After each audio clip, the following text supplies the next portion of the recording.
welcome in everybody to Belly Up Fantasy Live Dynasty Edition. Well, first, also, what are you sneaking back up there? You get back down to that. For those of you who have been around for a while, you may recognize Mr. Justin Herrera coming back to join us today. Welcome back, Justin. It's great to have you. It's funny because Andrew's been waiting to do that since pretty much like week 4 of this. He's been like, why can't I be in the top corner?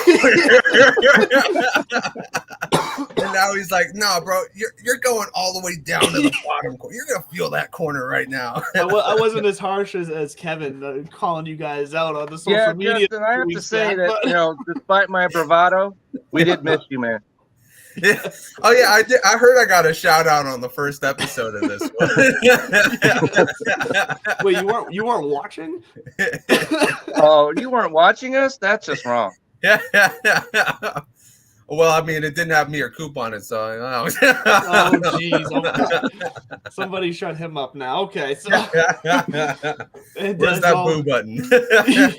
No, I'm not going to abuse that like Cooper does. But anyways, we got Mr. Kevin Wilson, as always. Welcome to the weekly show, Kevin. How are you? I'm doing great, Andrew. And I just want to give because May is military month, I want to give a shout out to my fellow brothers and sisters, past and present, that are out there that are, making it safe for us all to go about our daily business. So love you guys. Amen to that. Yes. Great start to the show, Kevin. I love that. Chase, you got to follow that up. Welcome. How are you today, Chase? I'm good so far. Good morning. Looking forward to it, though. Been looking forward to this all week, so.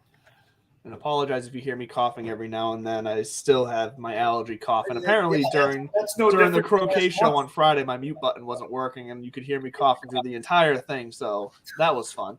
But anyways, we're here for another edition of the Dynasty show here at Belly Up Fantasy Live. And look, there's not much was going on this week in the world of the NFL. It's that kind of slow period before OTAs get started, and so there's not a ton going on. There's slight movement, slight tidbit stories coming out. But what we're finding is a lot of people are actually getting their drafts started, which I think all 4 of us on the show today agree that why? It's too early for us, but we know there's some of you out there. So today we're going to focus on helping you out with some dynasty draft strategies and some trading strategies to set you up for your drafts as well. So we're going to do our best here to help you out with that. And before I want to touch on just some interesting short news here before we get into the draft stuff, is that I want to get all you guys' take on it, because I think it's following a trend here that we're seeing stylistically. The NFL is changing and teams get more creative. I saw yesterday that Dalvin Cook has taken wide receiver reps in bunch sets. Look, and we've seen him jump out in motion to the slot and places like that before, but it seems like they're now designing plays around having him included in as a wide receiver for that specific play.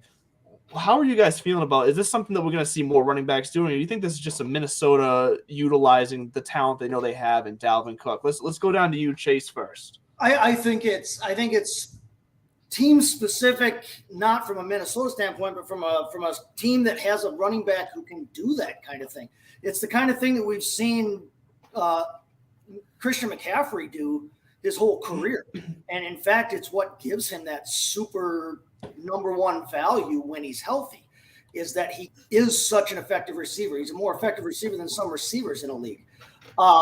Cook, part of his value has always been that if you can get him in space, whether it's on the outside or whether you can get him a screen pass or a swing pass, is that he's so dangerous out there. I know that the Packers have talked about using Aaron Jones more as receiver, especially now with the development of A.J. Dillon as a viable running back option in the backfield, a dangerous backfield option. There's talk of Jones running more as a straight receiver, and the Packers have a history of using wide receivers and running backs interchangeably anyway. They were the ones who created Ty Montgomery, after all. And not to mention the Cordero Patterson and Deebo Samuel things. We've seen it go the opposite direction, wide receiver, running back. If you've got a guy with the same skill set, just because he's got a number in the 20s doesn't mean that he can't line up out wide and hurt you too. So I think that it's something where, like you said, they're trying to get more creative in how they use guys, try to be more you're trying to get the most weapons on the field. If you're a successful offensive coordinator in the NFL, you're trying to get the most offensive weapons on the field. Take away the defense's ability to key in on any one guy. Just like on defense, you're trying to get as many pass rushers on a pass play as you can so nobody can be double teamed. If your best receiving options just happen to include your receiver and 2 of your tight ends, come up with some, 2 tight end and a wide out wide and a running back out wide. Put a good running back in the backfield that can actually be a threat in the box. And now who do you pick to take away as a defense? So I think it bodes well for Cook's value. Not that anything didn't bode well for his value outside of his health, but I think it's a thing to monitor in terms of when you're drafting guys, when you're looking at taking guys, especially these rookies who are now on new rosters. Where did they come from? How do they look like they can be used? Like his brother in Buffalo. Is that the kind of thing where they can split him out wide more and get some usage out of him there? So yeah, I think it's definitely a trend to watch and to be cognizant of in your draft strategy. What I find interesting about it being specifically Dalvin Cook in Minnesota. So you brought up Christian McCaffrey and how we've seen him go out wide throughout his career, and it helped explode him into the scene of fantasy football. A lot of that was because of lack of a passing offense that Carolina had at the time too. So whether it was the quarterback at the time or the lack of receivers because of injuries at the time, they kind of had to do that. What strikes me strange about this is that Minnesota doesn't have to do that. They got Justin Jefferson, they got Adam Thielen, and then they got a bunch of 3 and 4 guys who have proven to be able to step up at times. Where they have enough of them between, and I'm going to butcher his name. I always do his first name, but no, they don't have all about they have BC Johnson. Sorry. I was thinking another guy. Between KJ Osborne and BC Johnson, though, and then they went and got Jalen Nailor. They have these guys that can step in and really have a deep receiving core. It almost seems like overkill to where you're taking a guy like Dalvin Cook, who, like you said, if he's only healthy for 8 games a year, he's got a massive injury, history. Yeah. Are you going to put him in a situation to where he's now doing things that, out wide to where he's making maybe different types of cuts and getting more physical with guys without the ball to where you're giving him more hits. You're giving him more wear and tear on his body. So, I mean, Justin, I'd love to hear your take on, what do you think this makes sense in your mind from Minnesota's standpoint with what they have with Cook and his injuries? Yeah, I mean, I think it makes perfect sense. I'm going to come at it from a couple points. One of them being Kevin O'Connell is their coach, and Kevin O'Connell comes from the Rams system, which does exactly what Chase says. They utilize their best players. If they have a running back that can catch the ball, they're going to throw the ball to him.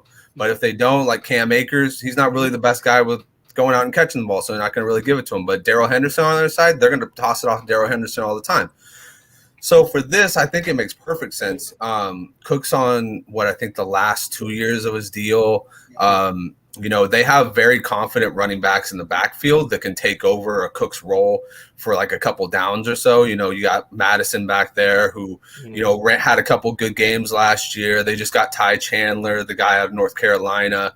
And I think this is actually more of an indictment on the fact that they may have not either. Irv Smith is not looking that great because I know he just started running routes again, or they don't have as much as they thought they did before with KJ Osborne. KJ Osborne was kind of spotty last year. Mm-hmm. And, I know they drafted Amir Smith-Marset last year, and then they drafted Naylor this year. But, neither one of them, I mean, we haven't seen anything from Naylor, but Amir Smith-Marset didn't kind of back his hype from last year. A lot of people were drafting him 4th round thinking he's going to be a big guy in those bunch sets. But so what I'm trying to get at is that I think that along with what Chase said, you're going to be playing your best players. And I've always said it, if you have a really good offensive running back who just needs the ball in his hands in open field, just go out and do that. That's what Cleveland does with Kareem Hunt. I wish they would do that more with Nick Chubb. I wish Nick Chubb didn't have as much of a Stonehand syndrome as he does, because that guy in open field is scary good. He is scary hard to tackle, and he's actually really fast. So, I look at those types of things and I go, yeah, this is actually a perfect fit because 2 years left on your contract. You're going to run it out. If not this year, next year, he's going to be off the team. and they're going to be looking for a new running back, whether it's retaining Madison, Chandler, or they're drafting somebody. So why not just get a little crazy? Why not just go out there, and you're attacking an NFC North now that's weaker significantly with Green Bay losing Devontae Adams. Detroit is still building. They're looking good. I think they might be an 8-win team this year, but still, this is a division that went from being absolutely dominated by the Packers to being absolutely winnable for the Vikings. So I think from their standpoint, they're looking at all their weapons. They're saying, how can we incorporate these guys? I mean, it's a fantastic point you make. Out of all the teams in that division, they might be they might be the deepest ready to take that opportunity. So I do love that point that the division has changed a lot. So I do like that. Kevin, are you weary at all about what this means for Cook's injuries going forward, or are you fine and confident with, hey, the more touches for Cook, the better? Well, the last couple of years, Cook has been healthy up until he gets to the end of the season. And so that is a bit of a concern if you're going to give him more touches, which, given his pedigree and everything else, I can see why they want to do that. He can catch the ball, and that's one of his skill sets. So I could see, them putting him out and seeing if they can get him more involved in the passing game. But, if you have Dalvin Cook in Dynasty, this has to worry you just a little bit that maybe he'll get more, like you said, he'll get physicaled up on more, and maybe injuries will come earlier in the season than later. But, he's a great offensive player. And if you can get him and you can get Madison going also, then that really opens up your offense all the way around. So I would be a little bit leery about this injury with him. But, if he's all for it, and it helps your offense, which it certainly should, go ahead and let's get it going. And, if he's catching passes, it definitely, it brings up his value. So as long as, he doesn't get hurt. So I just hope he doesn't. And I'm excited to see what kind of, numbers he can put up, throughout the season. Well, and you bring up a great point between you and Justin. Justin brings to the point that he's got probably, he's got 2 years left in his contract. He's possibly going to be gone next year. Or, between you two, you kind of touched on that. So in Dynasty fantasy formats, is this the year that if he's showing out good in the first 5 weeks of the season and he's still healthy, is this the time that you unload him for what you can get between draft picks and players, that you trade him to a contender if you're not contending and you happen to have him? Is this the year then that you start looking at trading Dalvin Cook off of your Dynasty team to prepare for the future? I think that you nailed it right there. Are you contending? Yeah. If you're contending, there's no way you move Dalvin Cook off your roster. Sure. Yeah. There's no chance of that happening, no matter how great he looks and what offers you might get for him. If perchance you're not, then I would certainly, and if he's killing it, I would entertain offers for him. If I'm contending, maybe I wait till the off season and see what I can do. So, contending, not contending, that's the key to that whole argument. Justin, do you agree with that there? Oh, yeah. I mean, I agree with what Kev said. You'd have to blow me away if I was a contending team and you were to offer maybe 2 2023 first-round picks and a suitable replacement for him. I'd be like, okay, yeah, that works for me, because if I can still get dynasty value this year and then get a lot of value in next year's rich class, I would take it. But if we're talking about, you're trying to jit me into a second and maybe – I don't know, some limp dick, it's on the Patriots or something like Pierre Strong or Kevin Harris or something like that. Okay, you can keep that offer. I will take that offer. Save that as a teaser. We're going to talk about Kevin's current draft that he's on the clock on right now anyway. So we'll get there today. Don't worry. We'll keep that. But in the meantime here, we do actually have a comment here from Nick Sybil. Yes, we do. Yes, we do. It's a perfect question to ask us. Are there any rookie QBs that are draftable in Dynasty this year? And I think, Chase, let's go to you first. It looks like you're ready with an emphatic yes. Give us your take on that. Well, it's Dynasty. I mean, depending. I don't know what your quarterback situation's like, Nick, but this is Dynasty. We're drafting not just for the now, we're drafting for the future. We're looking in a couple-year window here in the future. Pittsburgh has Mitch Trubisky. They've signed him. I think they signed him more as a hedge their bets kind of thing. I don't think anybody really, if they're honest with themselves, thought Mitch Trubisky was going to be a 5-10 year starter for the Pittsburgh Steelers. I think he can and probably will start this year. I think so, because I think it's worth giving Pickett that time to develop behind him. But they drafted Pickett. He's a more or less hometown guy coming from Pitt.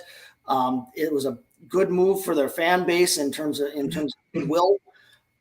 And he's got some skill. We know that. I forget about his hands. My hands are small too. Of course, I'm not playing NFL quarterback, but you're definitely looking at him as somebody that's draftable, that's takeable right now, because you can see his path to future value. And I'm not talking distant future value. I'm talking near future value this season, next season. If you're starting him on your fantasy team this year outside of a 2-quarterback league, even if he is the starter for Pittsburgh, you're probably in a rough position anyway. If he's your number one guy this year, but he's definitely takeable. I think that Corral in Carolina is draftable because there is a viable path to relevancy for that guy, and that's what you're looking for. I'm not taking either one of them high in a fantasy draft this year, in a dynasty rookie draft this year necessarily, depending on my team's needs. If I'm a team that's still 2 years away from contending or so, and I know I'm weak at quarterback, or my quarterback is Tom Brady and Rodgers or whatever, and I know that in the next 2-3 years I need to replace, it might not be, the worst idea to take a look at one of those guys. They are definitely draftable in a dynasty format this year. Well, I think what might be the better way and this might be the way Nick meant this question, is it might be a more interesting way for us to answer it. Are any of these QBs, and you kind of touched on it, draftable to have an effect on your dynasty team this year? Or anybody who's going to have the earliest effect. So like you said, I think Corral and Pickett definitely have paths to that. I think Ritter in Atlanta has that same path with Mariota starting. So there's definitely some options. I don't think you can expect starter value out of any of them to where, like you said, 2 QB leagues, or if you're just desperate and you got to just, like, you're rebuilding for the future anyway, so you're just going to throw them out there and rebuild your other positions first, that's fine. I personally think in early rounds of dynasty drafts right now, it's clear it's the wide receiver and running back class this year. I mean, that should be where everyone's going. Justin, is there anyone else that we haven't mentioned that you think could have QB value this year in dynasty leagues for these rookies? Well, I mean, you've kind of mentioned them all. I'm not huge on Malik Willis having value this year. One guy I can look into is I'm going to look at the volatility of the Philadelphia Eagles right now. Jalen Hurts is their guy for right now, but they've kind of built it up to, if he doesn't do anything and fails, then, I mean, there's a shot for Carson Strong to step up and have a shot. And while he has, like, Kenny Pickett has small hands, Carson Strong has, like, no knees. Like, this guy played pretty much on 2 ACLs that were torn when the doctor said don't do it. So this guy is tough. He might not be the smartest guy because he went and did that. He might have ruined his career at some point. But here's the thing. He had the biggest arm going into this draft. He was the least mobile. He was the big man of this draft. You did not want to see him running, but if you saw him throwing the ball, you were like, okay, this guy can actually get it downfield. They've got A.J. Brown now. They've got Devontae Smith. They're going to be able to push the ball downfield if they have enough quarterback strength or enough QB arm from Jalen Hurts or Carson Strong. I don't think he's going to be a starter this year. It's just something to kind of plug into your head because he goes undrafted in most of these drafts. And if you can, if you think you're going to lose him, put a 4th-round pick on him. It doesn't really matter at that point. I mean, if you got all your guys in the first 3 rounds, 4th round's all about taking dart throws anyways. You just got to think about the situations these guys are in. Obviously, you're not going to get Bailey Zappi because Bill Belichick likes Mac Jones. It's the second year, so no way. Yeah. And he was a 1st-round pick. Yeah, exactly. Yes. Jalen Hurts was a 2nd-round pick, and he has shown volatility. He has shown this point where he's had terrible games. We all forget that last year, most of his season was, when they were down by like 30 points in the 4th quarter. Like, he would be like, oh, yeah, I rushed for 2 touchdowns and I saved my game. Like, oh, you're like fantasy. You're like, yeah. But then when you really look at it, you're like, the Eagles didn't beat a winning team. Nick in the Sirianni is regular not season. thrilled about garbage time points. Yeah. Well, that is what's exactly. interesting about Jalen Hurts is because you nailed it on the head there. He was a great fantasy quarterback last year for a good portion of the year. But yeah, as an NFL quarterback, his job was at risk and still He's is, on the like hot you seat. said, Still to is. some extent this year. And I think that's what people forget because there's so much of the NFL, so much of the way the NFL is watched nowadays is through a fantasy lens. It's almost greater than 50% at this point. So when people hear experts, analysis, people say that Jalen Hurts is on the hot seat, they find it outrageous. And now because Jalen Hurts is getting so much hype as a fantasy quarterback, and as a fantasy quarterback, deservedly. But at the same time, we also have to pair that with reality in that if he loses his job, he now goes from 20 average points for your quarterback to 0. And that's a pretty high risk. So I actually love that take that Carson Strong is someone that you can be looking at. So I do like that. Kevin, what's interesting? It does feel like, and I'll go to Kevin on this one. It feels like Philadelphia's been building their offense to kind of put Hurts in a position to succeed. With Strong being more of a like you said, a non-mobile quarterback in the pocket, traditional quarterback. Does Strong fit in the offense they've created though? I don't think he does at present because they're building their offense around a guy who's mobile, and just like with Tua down in Miami, I said this before, they're setting up Hurts to either succeed or get off the pot. You know what I mean? Just hit the road. And so he's got the weapons. He's got, what he needs to succeed right now. And if I'm Jalen Hurts, I'm not worried whatsoever about Strong. I'm not even paying attention to him because unlike Tannehill, his hold on that quarterback spot is not, secure. So he's not there to help Strong out whatsoever this year. He's trying to solidify his own place in the lineup. And I think that Jalen Hurts is going to be okay, this year. And if he's not, then like we said, he'll be out there on walking the streets, looking for a job. And it's just the way it is. And in the NFL, that's the way things work. You either succeed or you don't. He's on his first contract, so they can cut him and not worry too much about that at all.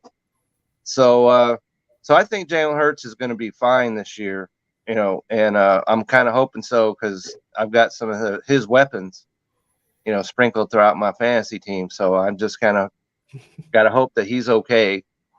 And to answer, the question that Nick's putting out there, it depends on what kind of league you're in. If you're in a one quarterback league, these guys have no value whatsoever.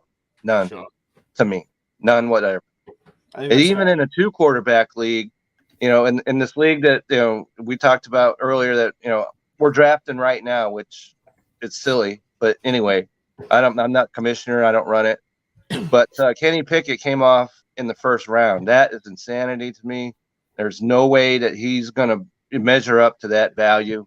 In rookie drafts, there should be no quarterbacks in the first round. There should be none whatever that goes off in the first round. Is that a Steeler fan? I kind of like. It might be. It might be a Steeler fan. Yeah. And but Corral came off the board. I think it was the third. I could see that. Yeah. And because this is a two quarterback league. So I could see that value right there, but I didn't draft any quarterback. We're in the fourth round. I haven't touched any of them, and I don't plan on it. So part of the reason why I came out of the draft thinking Philadelphia actually had one of the best drafts in the league is that I think they set themselves up for two possible futures: the Jalen Hurts future, where we know. Devontae Smith can obviously handle a mobile quarterback because he was successful with Hurts last year, and AJ Brown is athletic enough to also, kind of free. What's it called? I can't think of the word now. Freestyle. Freestyle. Thank you. He's athletic enough to freestyle to make something out of nothing there. But I think what's also key is that we've seen AJ Brown have his biggest success so far with a non-mobile quarterback in Ryan Tannehill, and we've seen Devontae Smith in college have success with a non-mobile quarterback in Mac Jones. So, I mean, this is something that both of them, I think, can transition back to being able to operate in an offense that is suitable to a Strong in the case that it goes to Strong and Hurts does fail. I mean, that's harsh fail. But, I mean, I think that's where we are. He's either going to succeed or he's going to be gone. Right. Yep. He's going to be an all-pro or he's going to be on the street. Yeah, so I think Philadelphia has set themselves up perfect for, and if they truly believe in Strong as their guy, which they might, then fantastic for them getting him at the value they got him for in the draft, and still having the rest of the offense capable of being able to handle whatever situation they decide to go with. So I do love that situation for Philadelphia there. I think they could be a good team here for the next handful of years here, depending on these guys shaping out the way they plan on it. I think Philadelphia is a team that you're going to want some pieces of for sure.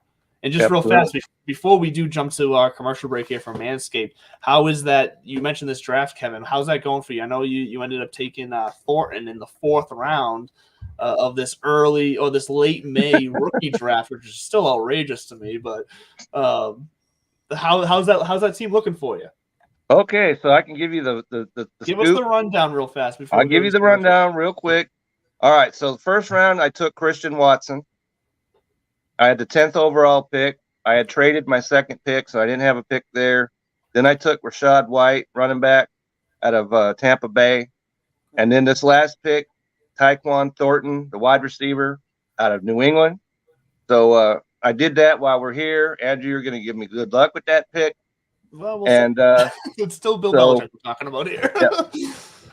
So there's a guy here that took Malik Willis and Matt Corral back to back.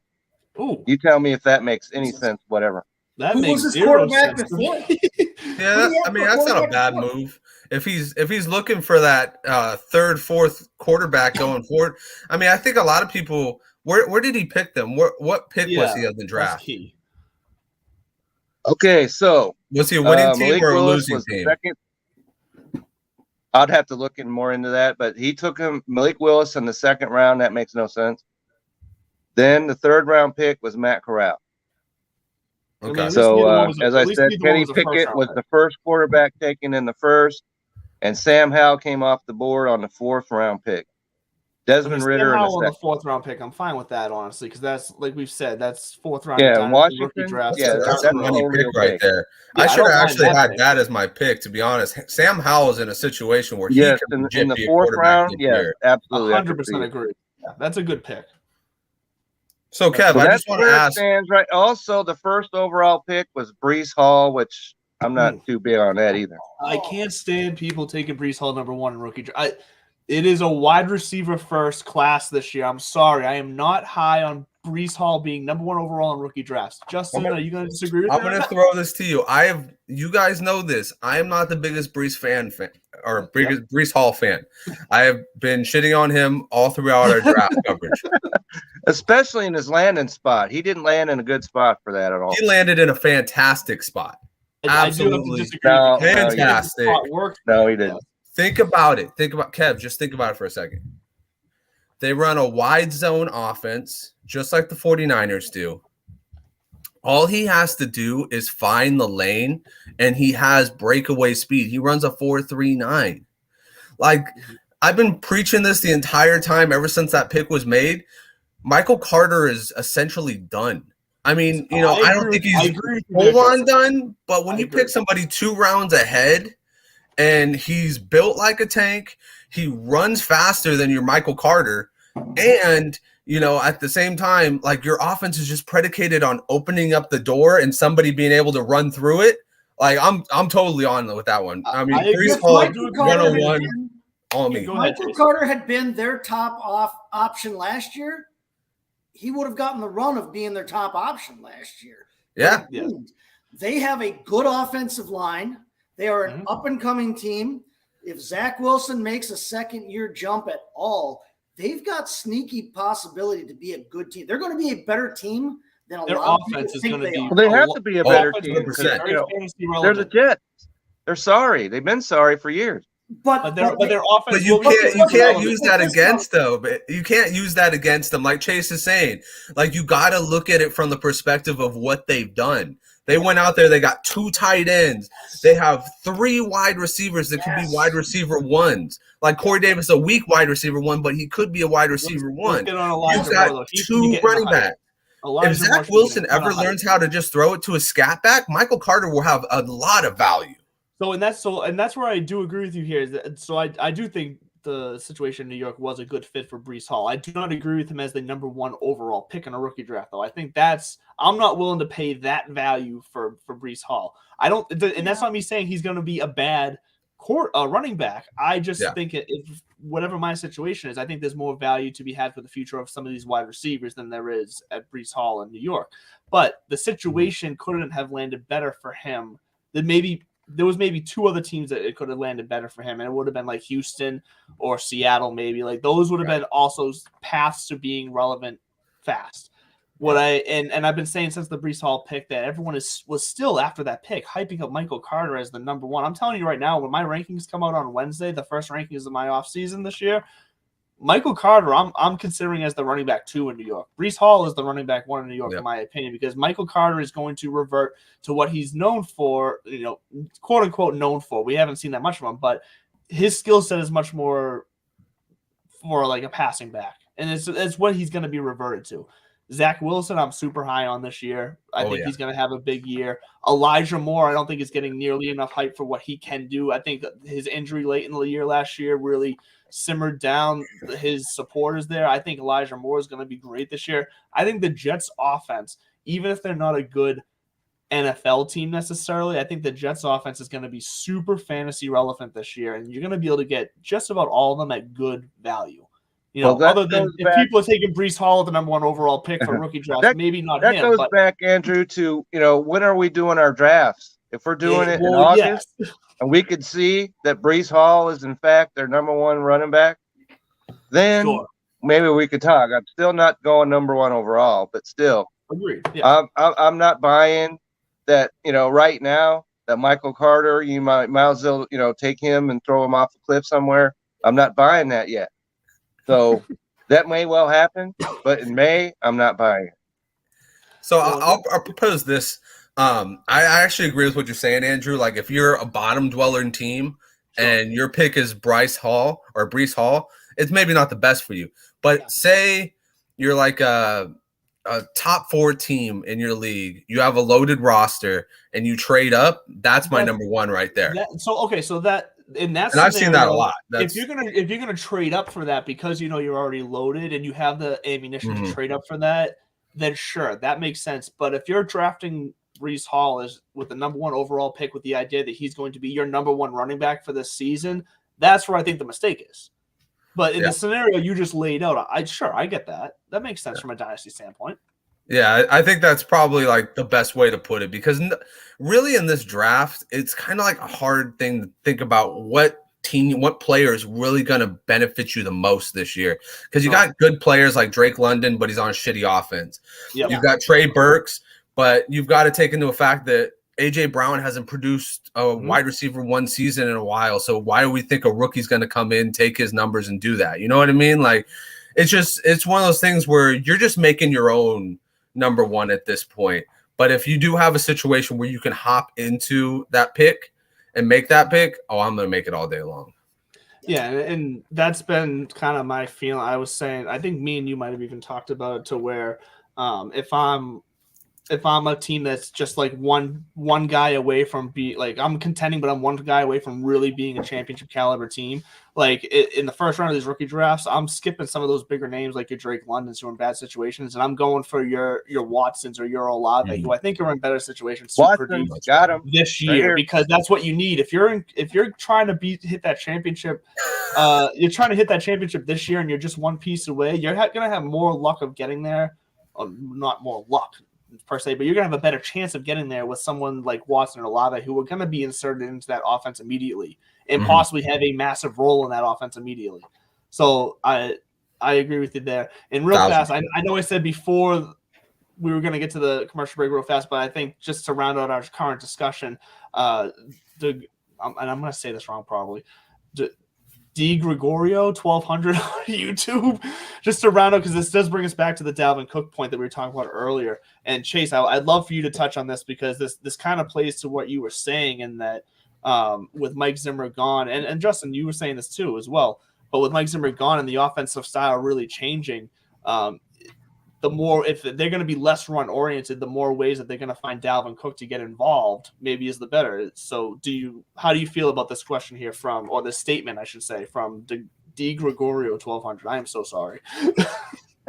No, he's got a point. Whoever has a point about, it's a question about what direction their offense is going to go. But I think it's more a question from the standpoint of a football fan than necessarily a fantasy football standpoint. Sure. Like Justin was talking about before, O'Connell, he gets the ball in his best player's hands, and he'll use a running back that can catch to get yards, to make plays. Cook is a guy that we know can make plays in the passing offense.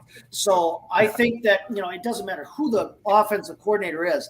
An NFL offensive coordinator with Dalvin Cook is going to find ways to get the ball in that dude's hands. I don't care if they're running the run and gun Jerry Glanville Oilers offense, or if they're running a straight power run game like University of Wisconsin. A good offensive coordinator is going to get the ball in Dalvin Cook's hands. So I'm not worried about Dalvin Cook from the standpoint of being a possible top 5 type running back or his usage. If he catches the ball more power to us if it's a PPR league or half PPR league. Great. Because he's going to get the yards, he's going to get the touches. The only question I have with Dalvin Cook, and I don't care if he's catching the ball, running the ball, handing the ball off to the ball boy on the sideline. You've seen him throw it too. Don't leave that out. Is he going to stay healthy? If he's healthy, I don't care what the offensive philosophy is. He's going to have the ball in his hands. He's the best offensive player they have outside Justin Jefferson, and they're going to get him the ball. Yeah, the health is definitely the big question. Are there any Kevin or Justin, you have any final thoughts on the Dalvin Cook situation before we hit our break here? No, I think Chase hit it right on the head. Fantastic. All right, we're going to jump into – I just want to give a shout-out that's my friend Dale that's giving you these comments, by the way. So shout-out to him.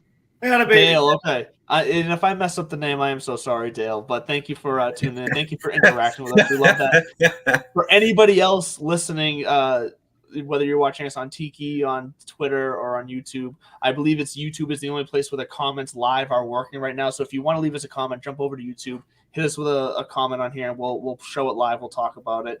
We're here for you. But in the meantime, right now, we're going to jump to our Manscaped ad, where we know we like to take care of all types of balls here, beach balls, as we learned last week. So jump on in, listen for a bit, and we'll be right back after this.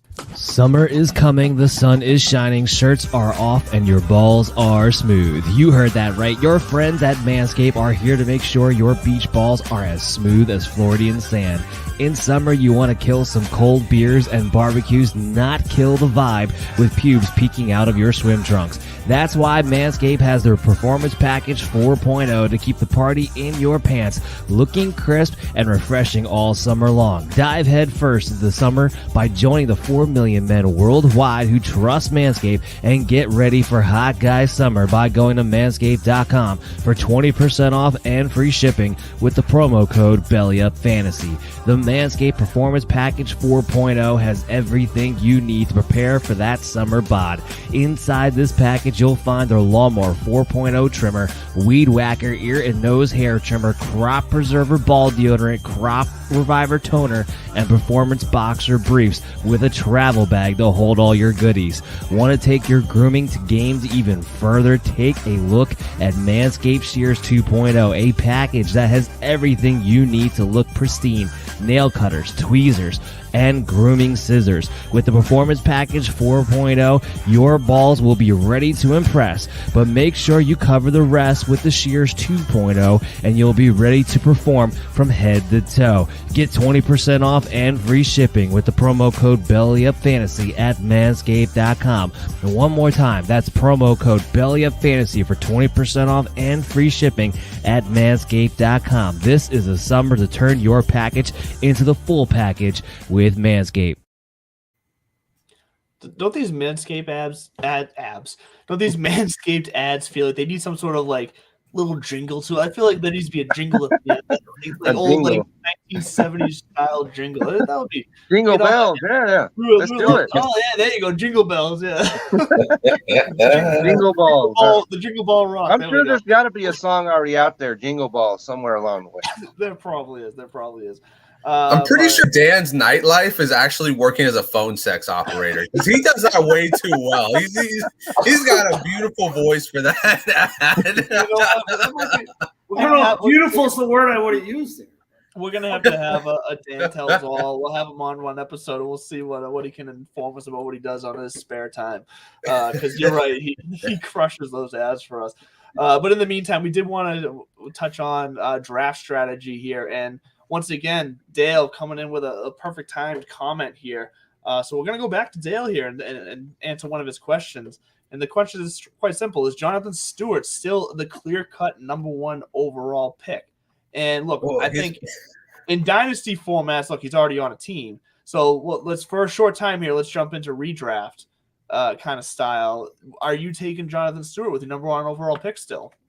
Considering everything we said about Dalvin Cook and the way offenses are changing and the way the Indy's offense might change with Matt Ryan at the quarterback, how do you guys feel about Jonathan Stewart? Kevin, you take this one. Me? Justin or Kevin? I don't know. There's no Jonathan on this call right now. So yeah, so we need a little direction here. All right, Justin, jump to it because you seem to want to say something right away. So jump go, in, Justin. Go, Justin. Well, Go. I'm going to say this. Jonathan Stewart is definitely my last pick of any draft. He's got D'Angelo Williams out of the league for a little bit. But I know what you're saying, man. You know what? I read that question 3 times and it didn't even click to me. You're 100% Yeah. right. Oh my Jonathan Stewart. Crack up on it. I'm just where are we going with playing this? along with this real well. How did I miss that phrase? Jonathan Taylor is still the number 1 clear overall pick. Hey, I think these jokes. I think we've gotten a couple more viewers just because we've been cracking up these jokes. But we did just have a little spike there, so I agree. But hit us with Jonathan Taylor take. Jonathan Taylor. Okay, so now we can discuss this in a rational manner. Your friend, and to answer the question, Jonathan Taylor is still the number 1 overall pick without question to me in redraft, especially. Yes. Yeah. No question about that. And if I'm doing a restart dynasty draft, I'm still probably taking him number 1 overall. Yeah, no, 100%. I agree 1,000% with Kevin.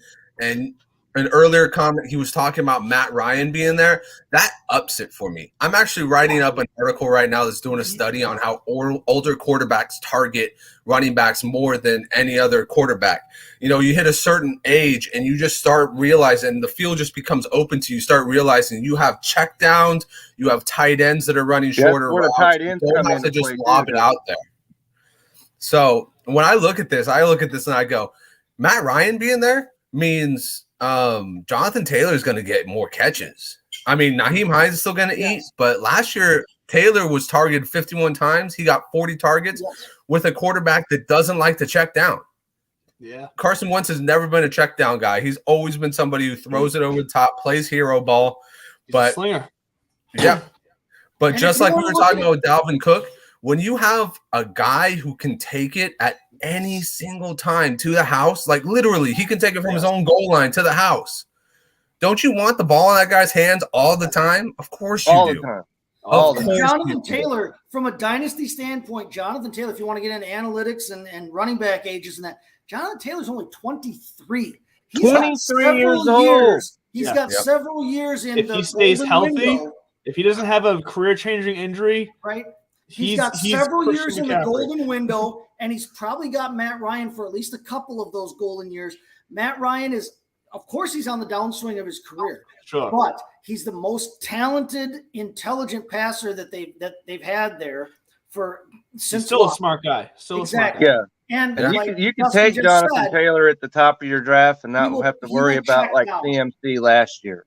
So. Yes, no, because so far Jonathan Taylor has shown us that he can stay healthy. Now it's been one big year, but it's still a pretty big showing that he could stay healthy, considering the workload he got in Indy last year towards the end of the year. Like he was getting the ball a lot and he stayed healthy. So that's definitely a good look for him. And they've got a good offensive line. That's a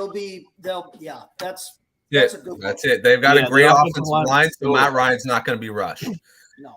That brings up a great point, because Matt Ryan in Atlanta the last few years, he really lost that name of Matty Ice, and I think a big part of that wasn't necessarily on him, but that offensive line he was behind was terrible. It was terrible. It was absolutely god awful. He would see one read, and next thing you know, he's going to run around and he's going to find anything. And Matt Ryan running around is not a good look. And exactly, that's not Matt Ryan's style of play. It never was his style of play. In no, BC, it's just like not when he was 26, let alone when however old he is now, 36, whatever it is. But if you're worried about Jonathan Taylor because of Matt Ryan, there, I would say think back to when Matt Ryan was younger in the league and Devontae Freeman popped off the scene in Atlanta. I think it's more of a likely scenario that Jonathan Taylor can mimic. And look, Jonathan Taylor, I think, will have a better season than Devontae Freeman had that year. But I think the offense as a whole, with Matt Ryan at the helm, is going to be closer to that style of what we've seen out of Matt Ryan in Atlanta, in his time in Atlanta, when Devontae Freeman was able. They had a better offensive line then. Think about Patterson and Davis. Sure. Davis might have been nothing last year, but he still got targeted. He was nothing last year. There's not might have been about. But he still got targeted. That's what I'm saying. He got targets, and Patterson had a career year, and it was because Matt Ryan had to go to running backs. Yeah, so I think if anything, Jonathan Taylor is going to probably get even more catches this year. I do agree with you there, Justin. It's Jonathan Taylor in redraft and dynasty startup, whatever format other than where he's already on a team, should be your number one overall pick. 100%. I do agree with that. And speaking of drafting now, we were going to spend most of the show on this, but now we really just have a couple minutes left. So, I'm going to pivot here because we were going to talk about drafting styles and strategies here. But, I think one thing we did mention earlier when we were talking about the Vikings that I think is interesting, especially in the dynasty format, is we brought up Irv Smith running routes again in Minnesota. And Irv Smith is one of those.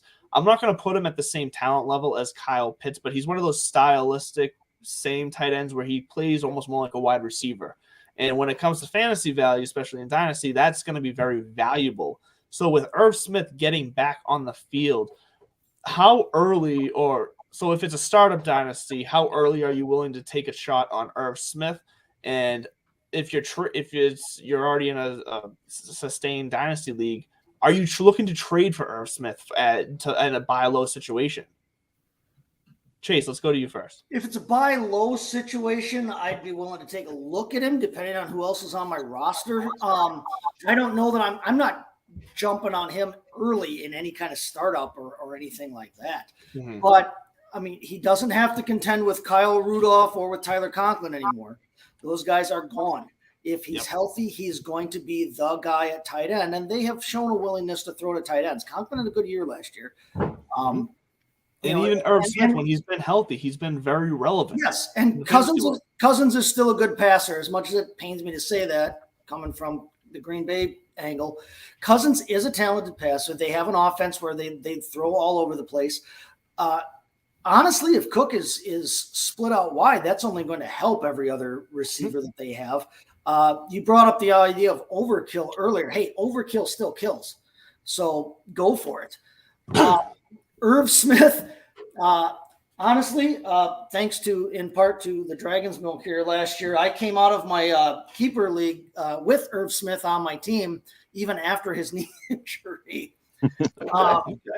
Yeah, no, that didn't help, but it ended up okay because right there. So that's what you want right there. The ring. That's what I'm talking about. No, Irv Smith has some ability.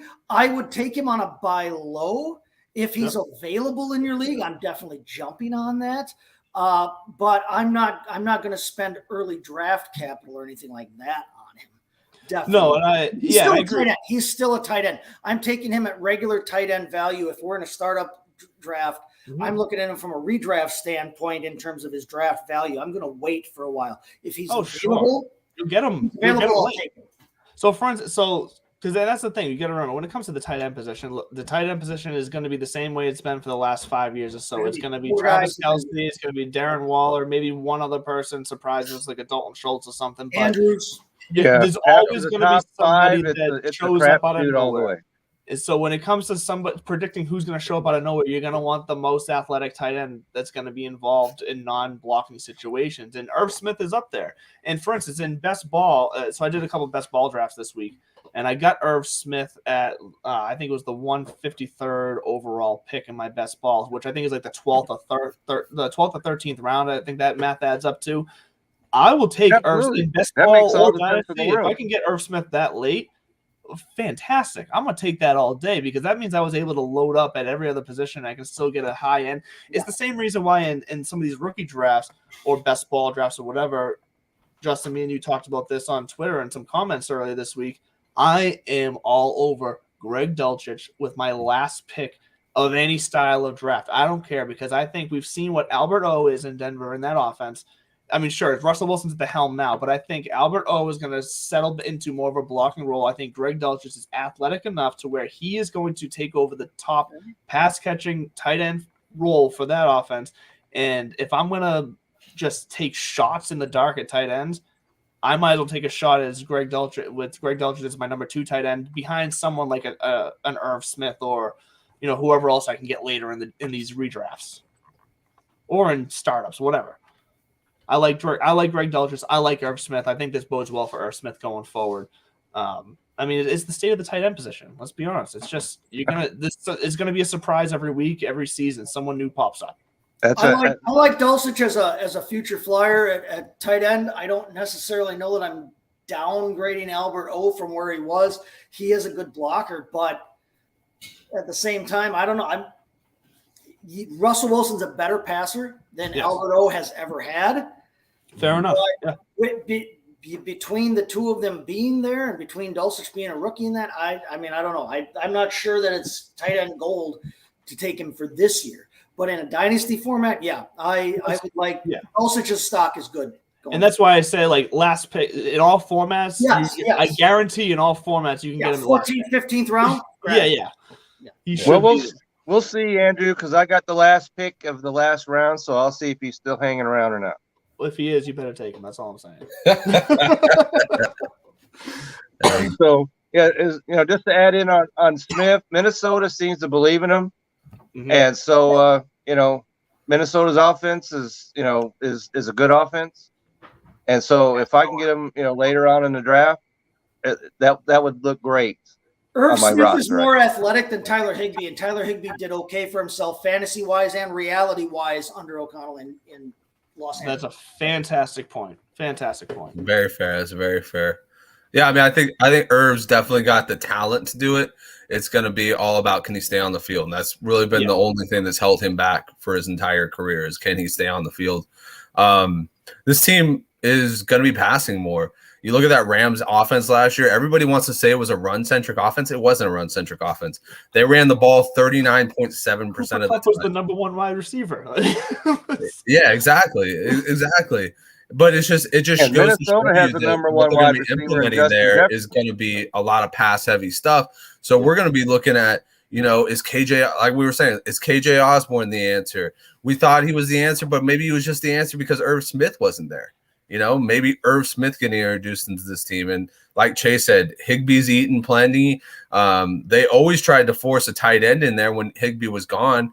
I mean, I think they had Jacob Harris and they had I can't remember the other guy. There was some great DFS weeks in there for some of those tight ends. Yeah, exactly. I mean, if you were playing DFS, you might have actually got a little bit of a nugget there.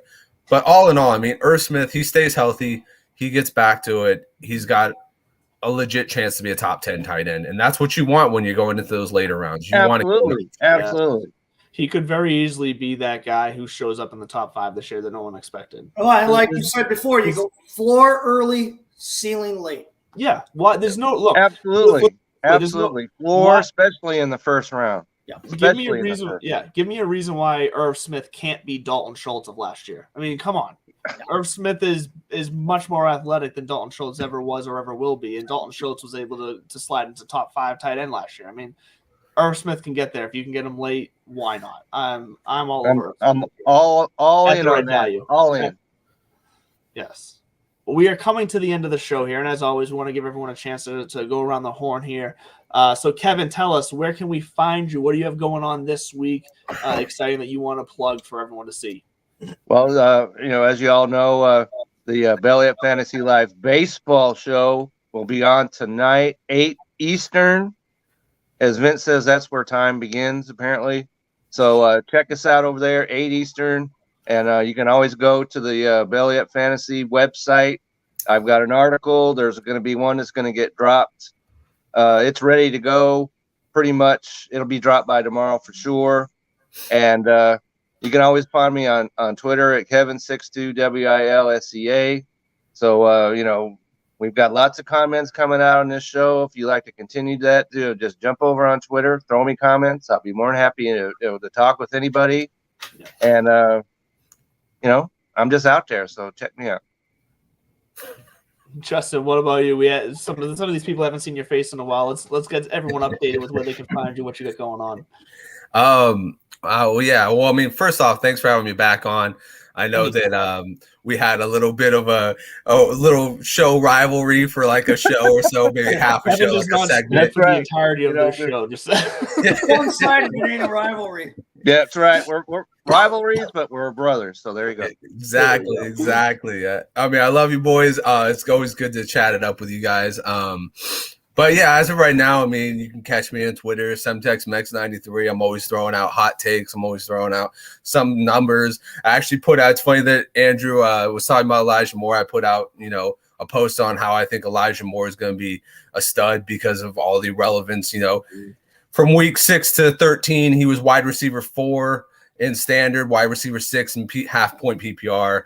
And if you want to just check that out, it's at SemtexMex93. I also do Dynasty Brews podcast on Thursdays at 9 p.m. We stream to Facebook and Twitter at that time. And then we do 9 a.m. on Belly Up TV on Saturdays. And TSS, I'm also associated with TSS. And we got some big things coming. We're going to be doing a 32 for 32 series. And we're going to be having some cool-ass guests coming on, along with a possible really nice giveaway with somebody we've been talking about for a little bit. Little hints getting dropped here and there. But anyways, yeah. So otherwise, thank you for letting me come on again. And it was a pleasure as always. Fantastic. And Chase, hit us with what you got going on real fast. Yeah. You're always welcome, brother. Why didn't you come back on after you told us you shut us down if we didn't let you back on? Okay. As always, find me at STT Chase FFB. Join the movement. Be a chaser. Check me out there. Again, offering hot takes, or what I think are hot takes anyway, but we all think that about ourselves. Also, check it out at Belly Up Fantasy Sports and Picks. Myself and my fellow fantasy writers are just starting to roll out. It's rolling, Chase. It's rolling. Yeah, right. Get over there. Check it out. What I'm talking about. We're just starting to roll out team by team looks at fantasy prospects for the year, and what you can expect from each team and what to look for. Maybe some hidden gems. So definitely check it out over there at the website bellyupfantasysports.com. Like I said, myself and my fellow fantasy football writers are just starting to roll out the team-by-team league preview. So fantastic. Hop over there. Well, and as always, huge shout out to Belly Up Media, Belly Up Sports, who produces and lets all this happen for us. And then Tiki Live, Roku TV, Apple TV is where you can find us all. You can find the Belly Up TV app on all those locations to hear all of our shows. We have a ton of different podcast shows that you can watch live and pre-recorded and on demand, however you choose to have it. But anyways, thanks for joining us again this week. I'm Andrew LeDuc, a.k.a. Mr. Mallard. You can find me at Real Mr. Mallard on Twitter. And it has been a pleasure having you guys here this week with us. We'll see you next week. That's right. Everybody have a great week out there.